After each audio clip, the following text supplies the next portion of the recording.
Well, I got to ask you. I ask you this every time I've talked with you.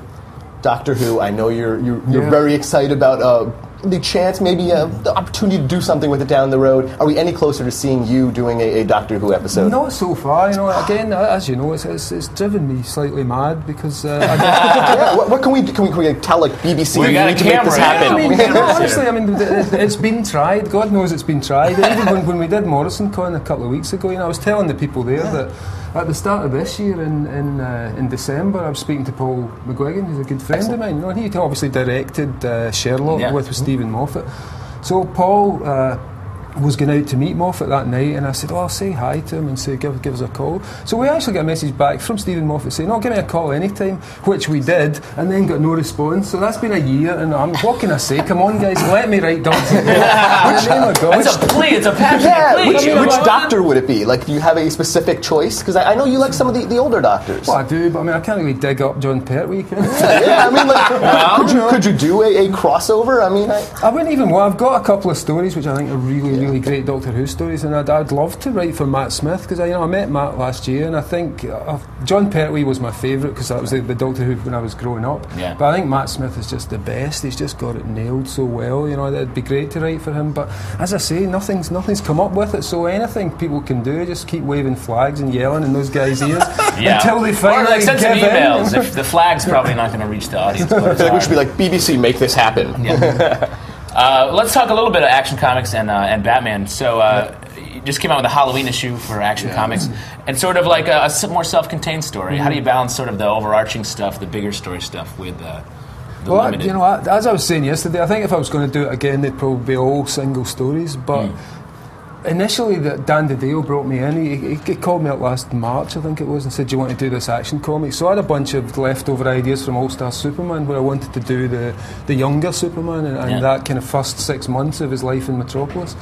So I said to him, "Can I do this? But I want to put him in jeans and t-shirt." And Dan said, "Well, Jim's invented this new costume, so..."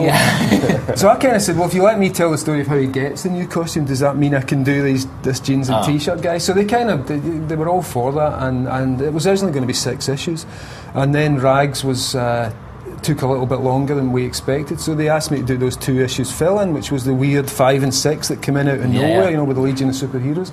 So once I'd done that, I'd kind of set up, I thought, if I'm going to do some ridiculous fill-in like this, at least I'll set up a future story. Little realising that I'd kind of set up 10 or 11 more issues for myself. And it wasn't what I expected to do at all, but it's been fun, But as I say, I would have done them all single issues. I think there's something about the single issue Superman story that's really good. It'd be nice to see a whole run of just one-offs. Yeah. Now, can you tease anything coming up with Superman at all?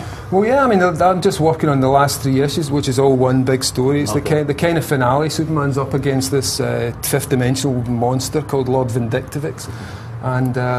excellent name. Yeah, it's good old school Silver Age name. Yeah. So, that one's about, we're kind of doing the last of the filling in of Superman's history. Apart from, obviously, there's a big old story, and it's kind of Superman up against the ultimate villain as well, his own kind of personal devil. But at the same time, what we're trying to do with these 3 issues is fill in the gaps of those 5 years that we haven't seen yet in the DCU.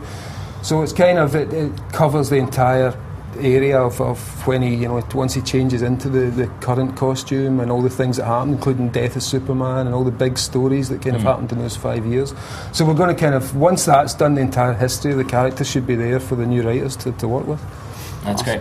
And Batman, seems like you're having a lot of fun in that book. Oh, Batman's great.